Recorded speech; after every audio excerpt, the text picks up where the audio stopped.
This happened about 5 years ago. I was 11 years old and it was pretty early in the morning. I was in the backyard playing basketball with my younger brother before I headed to school. We had a basketball hoop in our backyard. Our backyard was located next to an alley, and our gate was pretty short, so anyone who walked through that alley could see right into our backyard.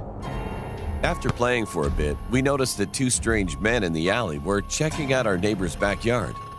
I didn't feel safe around them, so I led my brother back into the house. We were going to ignore them, but after eyeing them a little longer, my suspicion about them turned out to be right. Watching them from the window, I saw one of them hop right over our tiny gate and was now in our backyard. Then we rushed to go tell our mom.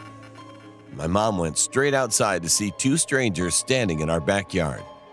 She yelled at them angrily and told them to go away. She called 911, but they ignored her and didn't leave.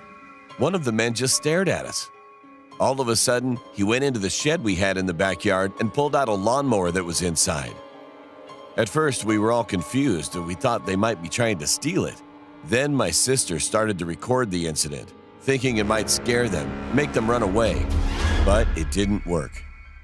My mom called 911, and the men weren't saying anything to us. But one of them seemed to have changed his mind and was trying to convince the other man that they should just leave. Then the man who pulled the lawnmower out of the shed turned the lawnmower on. And we were totally confused at that moment. A random stranger just comes into our backyard and completely ignores everything we say to him. Why would he go into our shed, pull out a lawnmower, and turn it on? I mean, it doesn't make any sense. However, his next move made even less sense and was even more insane. He flipped the lawnmower upside down and just stood there looking at it. A few seconds later, our confusion soon turned to horror after watching what happened next.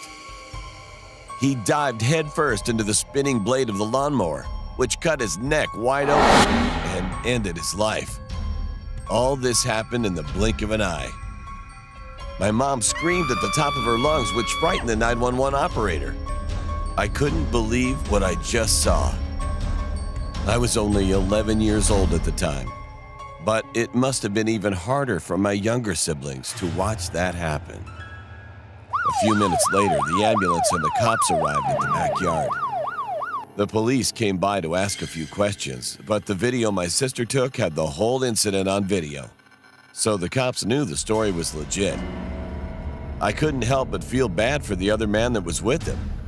When the incident happened, he screamed too, started crying, and begged us to call for help, but it was already too late. I didn't go to school that day because I was in shock. After that, I couldn't sleep at all. I had nightmares for a while.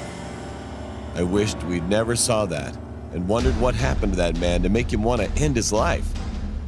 I also couldn't stop thinking about our lawnmower. It was old and worn out. You needed to pull the cord multiple times, and with some luck, it might turn on. But he pulled that thing once and it started right up. Everything was odd that day.